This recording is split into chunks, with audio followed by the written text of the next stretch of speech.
All right, everybody. Welcome back to Real Estate Bites. This is episode number 53. Thanks once again for joining me. I appreciate you guys who continue to visit week in and week out.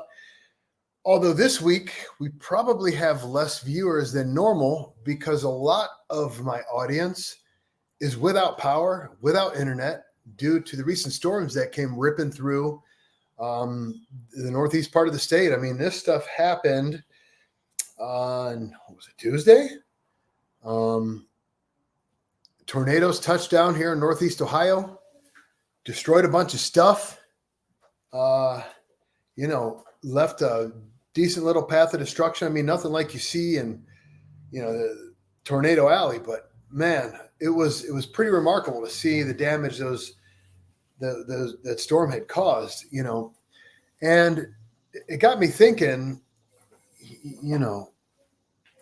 how fragile our infrastructure is. I mean, the storms ripped through.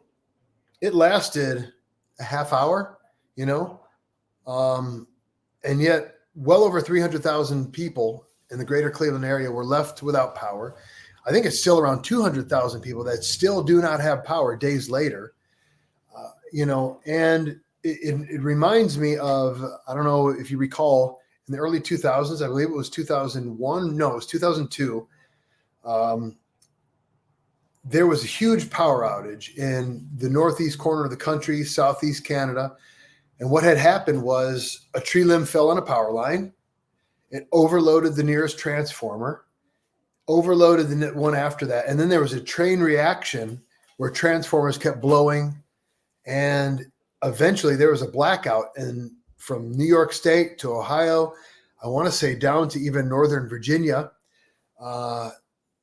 ground zero was in the state of New York. The southeastern portion of Canada was without power for a while. Now, here in the greater Cleveland area, I believe we got power back in like 12 hours when that happened. But there were parts of the state of New York that was without power for 6 weeks, And I mean, here, this sort of what happened this past week with this storm isn't nearly that big, but a half hour of a storm and a couple little tornadoes that touched down, and there's widespread damage.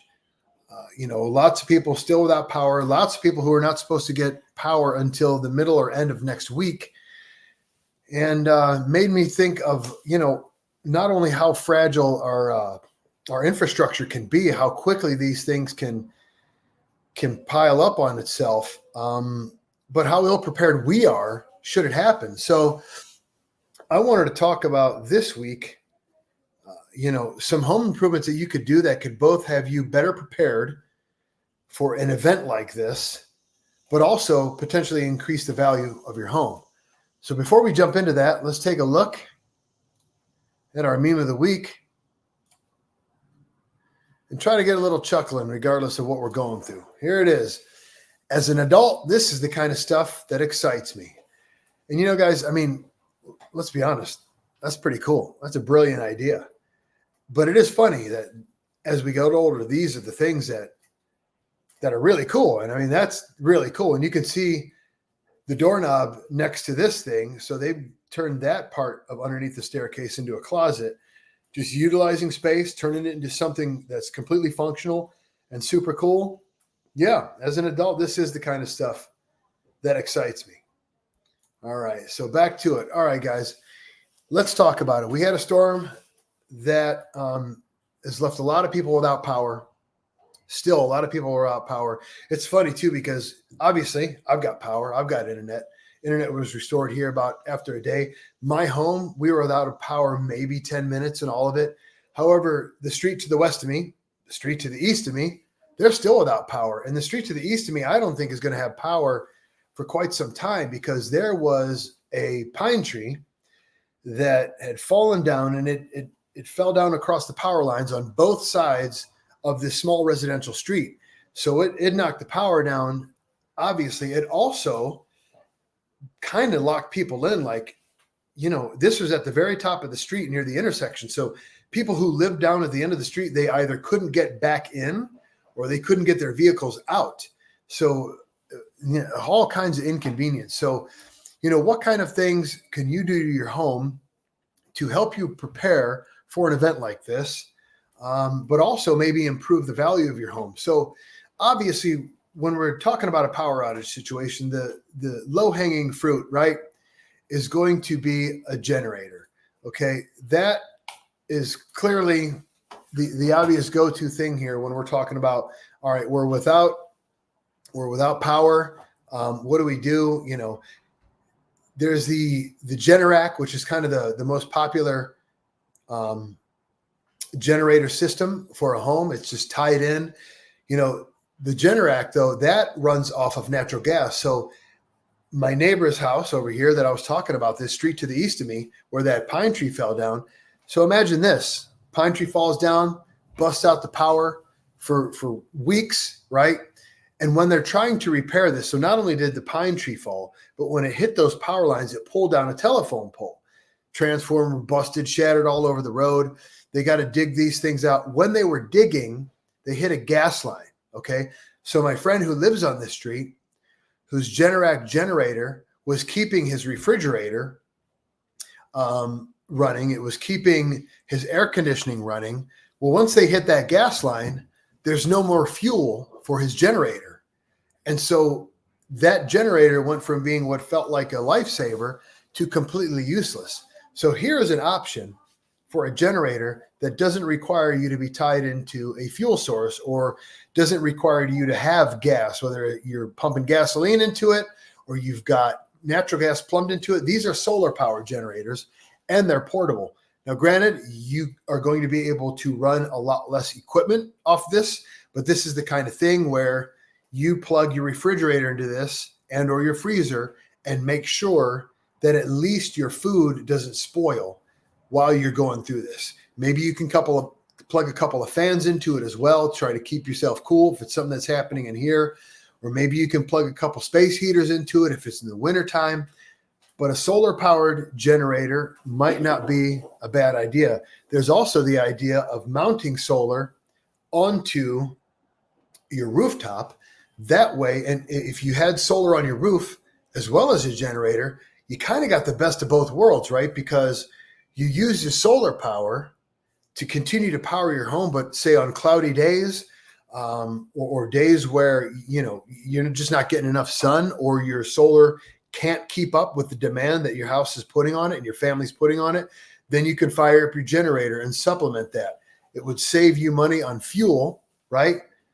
And be able to keep your house running if you had solar panels on your roof as well as a generator available for you. Okay, so here is another idea: metal roofing.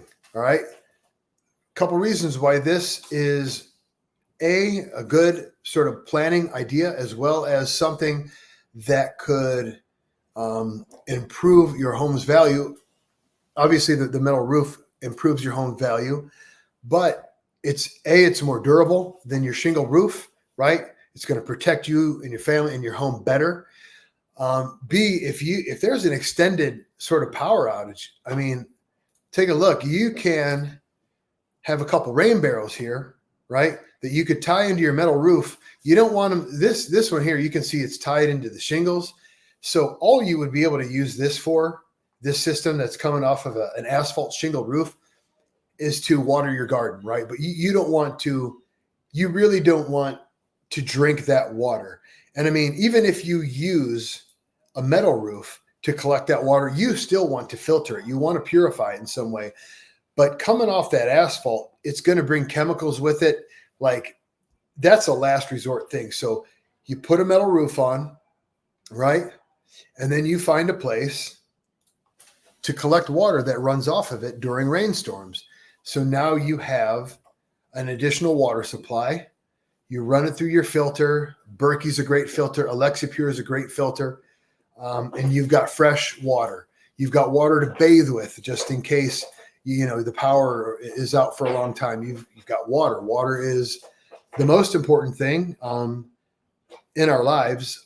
You can go about a week to 2 without food. You can only go about 3 days without water. So you want water for survival, for hygiene. Another thing that you could purchase and put in your home is a wood burning stove. Now, this, when it comes to adding value or not, is really in the eye of the beholder. Some people don't like it. Some people love it. I personally have one. I love it. And like it shows in here, you can not only use it to heat your home. Should the power go off in the middle of winter, you still have this source of heat, but you can cook on it. I don't know that I would do it like it's laid out here, but you could put a cast iron skillet on top of it. You could get this thing cooking hot. I mean, top of that stove could get up to 350, 400 degrees, and you could easily cook on top of it. So you have heat for both the warmth for you and your family, as well as cooking some food. There are also some security features that you could add onto your home. But I tell you what, guys, I like to keep these things kind of short. And so I am not going to run into those security features because I already did a 25, 30-minute show on security features. I will put that in the description, a link to that YouTube video in the description. So if you're interested in seeing some of those security features, then take a look at that. At any rate, we are done with those things, and it's time to move on to our weekly statistics. Okay. So here we go. All right, here we are. Episode number 53. There were this morning, again, it's been a while since I said this, I think. So all of these statistics come from the MLS, from our local MLS. I only take a look at Lorain County. I use Lorain County as somewhat of a sample for not only Northeast Ohio, but sort of the region in general, because generally speaking, even though the county has some different features than some of even our neighboring counties, and it's really the same. The same story is happening regionally, if not nationally. We really only vary drastically when you get to the coasts, and that's an altogether different animal. But throughout the Midwest, this is a great sample size as to what's been going on, especially when you're talking about supply, demand, price appreciation, when we're trying to analyze those things. So here we go. This morning, when I took a look here at 8 a.m., there were in Lorain County 392 single-family units available. That is single-family houses, freestanding homes, as well as condominiums. I do not look at mobile homes. And the reason I don't look at mobile homes, guys, is because they depreciate like a vehicle, right? We're looking at homes that are supposed to appreciate in value over time as long as they're maintained, right? My house, your house, it should be worth more today than it was 10 years ago if you've been taking care of it. It doesn't matter how well you take care of a mobile home, they depreciate, right? Because they're not built the same way. They don't have the same structural requirements and the same safety requirements. They're just an altogether different sort of dwelling. So that's why I don't include them. 392 homes, single-family residences and condos are available. You can see that inventory is creeping up, but it is the height of the selling season, and we should expect that. 70 sales this past week. The median square foot value of those sales was 1,629 square feet. The median home value of those 70 was $229,500. And the median square foot value is $155.03. Median days on market were 27. Again, we look at medians instead of averages because that eliminates outliers and prevents them from skewing the data. This morning, the mortgage rates opened up at 6.63% for a 30-year conventional note. That is a 23 basis point increase from a week ago. But you can see as we scroll back here through recent history, even at 6.6, this is lower. This is trending lower. And then the big sale of the week was $950,000 in LaGrange. And here in just over a year, 1 year and 1 week of doing this program, this is the first time that LaGrange has made the list. So kudos to LaGrange. Let's take a look at this beauty on Creekside Street in LaGrange. All right, so this 5-bed, 5-bath, 5,500 square foot colonial. I got to say, as we get into these pictures, whoever was the lead on the design of this home and the finishes, big kudos to them, because this thing is finished out beautifully. Look at the rich diversity of texture and color and style. The professional photographer really helps it stand out, but just absolutely beautiful finishes all over the place. You know, you got that navy set inside that white wall with the live edge shelving. It's absolutely beautiful. That looks fantastic, right? Of course, a big, gorgeous kitchen is what you'd expect in a home that costs $950,000. Love the plank wall here. I mean, that's just a great touch. Nice, unique accent wall that really stands out and adds dimension to the design. There's another one over here, the brick design at the edge of the dining room. That looks amazing. I love the floating shelves on top of the subway tiles. Just very, very beautifully done.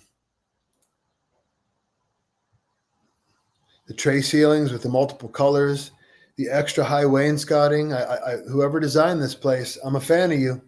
Whether it was mom or dad or the architect, I don't know, whoever did it, I'd love to know.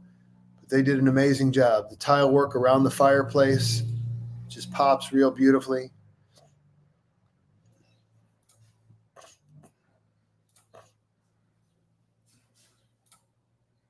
I love this too. Look at the different tile work inside of the little coat rack room. You know, this is your mud room. Enter here. You ditch your shoes or your backpacks underneath the bench.